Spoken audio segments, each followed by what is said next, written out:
బ్రతుకుటకు క్రైస్తవ్యంలో బ్రతుకుతున్నారు కానీ సాంప్రదాయాలు మానలేదు, ఆచారాలు మానలేదు, లోక సంబంధమైన పద్ధతులు మానలేదు.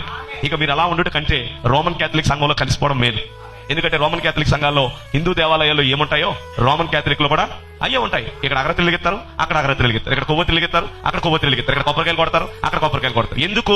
నామకార్థ క్రైస్తవులను పిలిపించుకునే కంటే, ప్రభు దృష్టిలో పడి సర్వనాశనం అయిపోవడం కంటే చక్కగా మీ బతుకులు మీరు బతికి లోకంలో కలిసిపోతే అంత మంచి భాగ్యము ఏదీ లేదు. ఎందుకంటే ఒక భయంకరమైన మాట బైబిల్లో ఉంది, అగ్ని ఆరదు.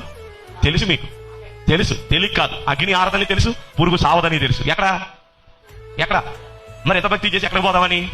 నరకానికి అయితే మనసు ఎంత ఉంటుందా చెప్పండి? ఇద్దరు పెట్టాడు దేవుడు బైబిల్లో. ఎప్పుడు చెప్తాను నేను వాళ్ళ గురించి. ఒకడు దరిద్రుడైన లాజరు, ఒకడు ధనవంతుడైన వాడు.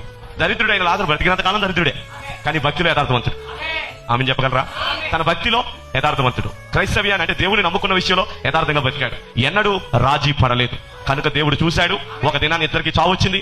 బాగా సుఖంగా బతికినోడేమో నరకంలో మండుతున్నాడు, భక్తి చేసి దరిద్రంగా బతికినోడేమో అబ్రహాము రొమ్మున ఆనుకొని ఉన్నాడు. ఎవడు గొప్పడు చెప్పండి? ఇప్పుడు దరిద్రుడైనా ఏ విషయంలో గొప్పడు? కట్టుకోవడానికి వస్త్రం లేదాడికి, తినడానికి తిండి లేదాడికి, కానీ భక్తిలో యథార్థవంతుడు. ధనవంతుడి కంటే గొప్పోడు. నీళ్ళేమైనా మారిందా? బుద్ధి మారిందా? జ్ఞానం మారిందా? వయసు పెరిగింది, జ్ఞానం మారిందా? మరొక రోజు ప్రభు ఏమంటాడు? తలుపు తయారుగా తీయబడిందని వచ్చేసాం. ఇప్పుడు మరి ఆ రోజు ఏమంటాడు? మీరెవరో నేను ఆ మాట అనిపించుకోవడం ఎందుకు? చేస్తే యథార్థమైన భక్తి చెయ్యి, లేకపోతే మాని. నువ్వు రాకపోతే నీ ఖాళీని దేవుడికి ఒకరితో నింపుతాడు. నేను ఒక రోజున మొన్న ఈ మధ్యకాలంలో ఎవరితో మాట్లాడుతూ అడిగాను, అన్నాను, నీ ప్రార్థన కాదు నిన్ను బతికించేది, నీవు చదువుకున్న బైబిల్ కాదు నిన్ను రక్షించేది.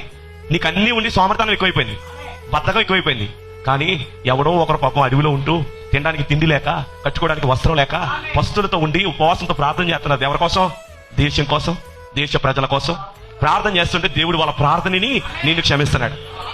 లేకపోతే నేను ఏ రోజు లేపేది దేవుడు.